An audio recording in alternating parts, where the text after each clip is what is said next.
Welcome back, Devils fans. It is your host, Ace, here on Running with the Devils, where we are talking New Jersey Devils hockey all year long. Please hit that subscribe button, smash the like, share it with a friend. Thank you very much. And it's been kind of dead. August is one of those dead times, but a little bit of excitement was drummed up today when a familiar name was mentioned by my man, Kevin Weekes, former New Jersey Devils goaltender and current NHL Network analyst. The Weekesy comes out this morning and hits us with a breaking news. Weekesy drops a breaking news. I'm told that top goalie prospect Askarov has informed the Predators that he will not report to their AHL team and has requested a trade. Wow. The plot absolutely thickens. Askarov was a name that's been in the news for quite some time now. Going back to last season, a lot of people were speculating that the Predators would look to either trade UC Saros and cash him in and make Askarov the next goalie of the future for the Preds. A lot of people thought that they might just stick with Saros and cash out Askarov. Neither of them happened. A lot of rumors throughout the season, a lot of rumors picking up throughout the summer, at the draft, things of that nature. Nothing ever materialized. The Predators announced a monster contract extension for UC Saros, and now it kind of leaves Askarov in a very weird position, combined with the fact that the Predators, amidst their insane July 1 free agency spending spree that saw them bring home Steven Stamkos and Marchessault, they also added former New Jersey Devils Scott Wedgewood on a 2-year deal in that fracas as well. So at the time, I thought it was a bit odd, and I thought that we would see an Askarov trade kind of coming soon because, in my opinion, you now have Saros locked up long-term. You now get a veteran goaltender in Wedgewood to be the backup. And it just seemed like Askarov would be the odd man out, kind of on the outside looking in. A lot of people think this kid's NHL ready. He's played a little bit in the league. He dominated the AHL last year. But Weekesy drops this report, and the wheels started turning, guys. You know, I'm not here to say that it's realistic, but Askarov was a guy that I wanted from when the rumors first started. I think he could be a franchise goalie for a team, including our New Jersey Devils. We obviously have Jacob Markstrom and Jake Allen for next year, so we're pretty set. But after the 2-year Markstrom window, currently as it stands today, I believe, and I've mentioned this in previous videos, that Nico Dawes will be given the opportunity to be the next goalie of the future for this club as it stands today. However, I'm a firm believer that the New Jersey Devils should absolutely be calling Barry Trotz and the Predators to see what exactly they're looking for to bring this kid to New Jersey, because that would set us up in net for the long-term future. You guys all know I'm an old-school guy. I like to build a team from the net out. I would always prefer to have a dominant or close to dominant goaltender. I think Markstrom's going to give us that for 2 years, but beyond that is a pretty big question mark at the time, and I believe landing Askarov would be monumental in solidifying that net for the future. So that came out this morning from Weekesy. The Predators respond. Statement from Preds Trotz on Askarov trade request. We are aware of the report today, and our expectation is for the player to report to training camp and compete for a job in September. Obviously, GMs speak. GMs lie. They say nonsense. They try to put the fire out. I have no reason to believe that this kid's lying about this. I believe that he will try to play anywhere he can other than the AHL. He has shown that he could be ready. He wants to play in the league. And with no kind of light at the end of the tunnel, with Saros locked up long-term, I don't see, where he's going to get the opportunity to take that net and become a starting goalie in the league with the Predators. And that makes sense, right? He's not even going to be the backup this year. And Saros is locked up long-term. So unless there's some weird scenario where the Predators planned on, bringing him up in a couple years. I mean, with the Wedgewood thing, it really makes no sense. If they didn't sign Wedgewood, I could see them kind of maybe doing a wait and see, give Askarov some games, and then cash Saros in a couple years and move on from him and have Askarov at a younger player at a much cheaper deal. But none of it makes sense once they sign Wedgewood, in my opinion, and I thought they were going to trade him. A little bit on him here. Selected 11th overall in the 2020 draft, Askarov has been unable to secure a full-time role at the Predators so far in his career. The team signed goaltender Scott Wedgewood to a 2-year, $3 million deal in free agency this summer, leaving him in line to backup star UC Saros.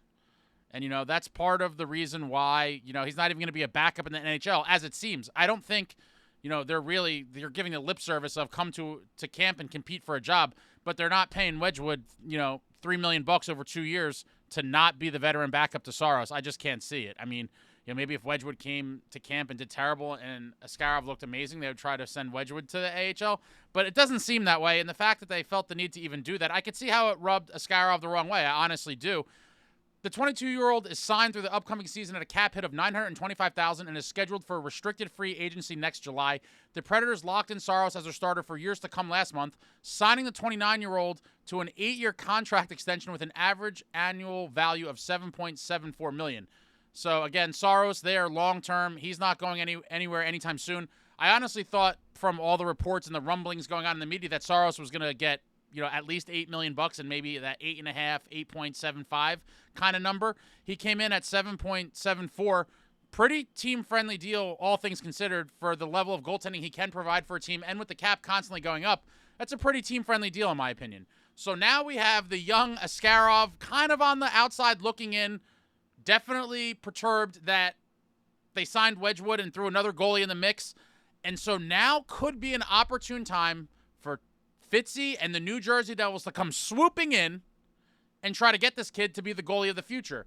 Now, this is where it would be a little complicated in my opinion because obviously Askarov wants to be in the NHL. That's clear as day. The kid wants to be in the league, has shown that he's capable, and that's all fine.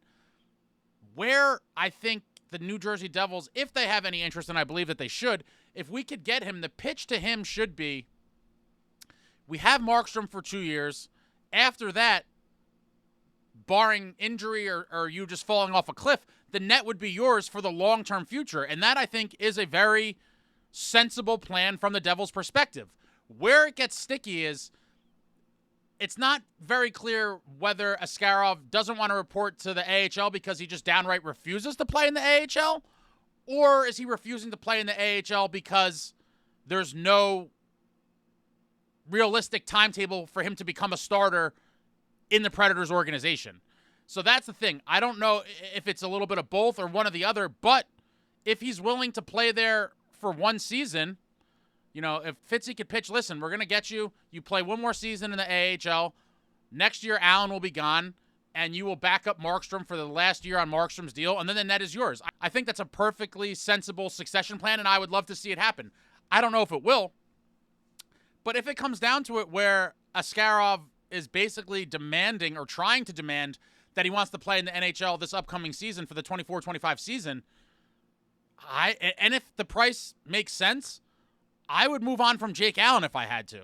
And I know a lot of people probably won't like that or that won't be a popular opinion, but the reality is if the sticking point outside of the return with Nashville, if the sticking point for Askarov is that he wants to be in the league like next year, I never understood the Jake Allen thing at the time we did. I thought it was too little too late. He had the year remaining on the deal. I'm not really sure why Fitz, upon trading for him, basically cemented him as the backup for this upcoming season. I never really liked that. And to be honest, I would have rather had Kakkonen backing up Markstrom this upcoming season than Allen, if I'm being perfectly honest. But obviously that didn't happen. They had Allen slotted in there for whatever reason. And so now, if the cards play out the right way, if you have an opportunity to get him and he really is pushing to be in the league now, I would see if you could find a home for Jake Allen. It might be impossible, but we're not really on the hook for a lot of money with him. We're paying half of his salary and Montreal's paying the other half. So that could be pipe dreams. Realistically, if the Devils could sell him on playing one more year in the A for Utica and the AHL, and then next year you come up and replace Allen as the backup to Markstrom, you do that for one more year, and then the net is yours. I mean, that's not a terrible plan, but I understand how these kids get very antsy and want to play right away. But I don't think that's a terrible, situation for Askarov to be in. He's only 22 years old. So he's 22 now. You say, listen, play one more year for the Utica Comets in the AHL. Then you'll be 23 years old next year. You'll be the backup to Markstrom and maybe get, 25, 30 starts. And then the following year when you're 24, the net is yours and you could be the next great franchise goaltender for the New Jersey Devils. Maybe Fitz doesn't even call. Again, I'm not saying this is going to happen, but the reality is a lot of people are uneasy with the goaltending situation for the long-term future. I do believe Nico Daws could be the guy, but if I'm being honest and I had to either bet on Daws or Askarov, I'm definitely going to bet on Askarov. I mean, he just has a larger body of work, and there's more evidence there with, the season he had for their farm team in the AHL last year. So it does seem like he can be the guy. If I'm Fitz, I'm trying to do it. I don't know what it would take. Trotz supposedly was asking for an absolute fortune for Saros, and maybe he'll do the same with Askarov. But now that it's become public and he wants out, I'm sure there's going to be teams inquiring. They kind of tried to squash it through the media today, but we all know that's BS. And so I'm very excited to see how this plays out. I hope that Fitz at least picks up the phone and puts in a call to kick the tires to see what it would take. Because if we were able to bring him in, that would really be something. Going from Markstrom to a tandem of Askarov and Dawes could be something special.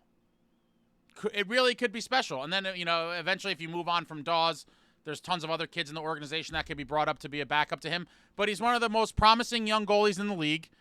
And I think the Devils really should look at trying to bring him in. Don't know if it's possible. Don't know if we'll even try. I would love to see it. Let me know what you guys think. A lot of you in the past were high on him. A lot of you were mad that back when in his draft year that we picked Alex Holtz instead of him when he was on the board. A lot of people didn't like that pick then, and obviously it aged horribly as we basically dumped Holtz off for nothing. But, that's water under the bridge now. There's nothing we can do about it. But we can bring home the goalie that we missed on in that draft and bring Askarov home now. I would love to see it. I hope it happens. I'm not saying it is, again, so don't, all the people that are like, you're starting rumors and come for my throat. I'm just talking out loud, thinking out loud. I am a fan. I am giving you my hopes, dreams, and wishes, and this is one I would love to see happen. And who knows, right? And now, to the plot, make it a little bit thicker, the fact that Dawson Mercer still isn't signed, maybe that could be an enticing piece in the deal. That was a guy that was talked about to be a part of a potential deal for Saros once upon a time. His name seems to be linked to a lot of trade rumors over the past, 6 months or whatever it is. It just seems like he's one of those guys that a lot of teams would love to have, and he has some trade value, so it'll be very interesting to see. But I am hoping Fitz somehow brings him home. I'd love to see it. Probably not likely, but I am hoping for it. Let me know in the comments what you think about it. What's going on with our man Dawson Mercer? Are we going to get that done soon? Or is he going to be part of this deal maybe, or another deal? Who knows? Who knows? But I will talk to you all soon. I love talking to you all. Thank you for watching. Like, comment, subscribe, and all that jazz. Until next time, friends, let's go Devils.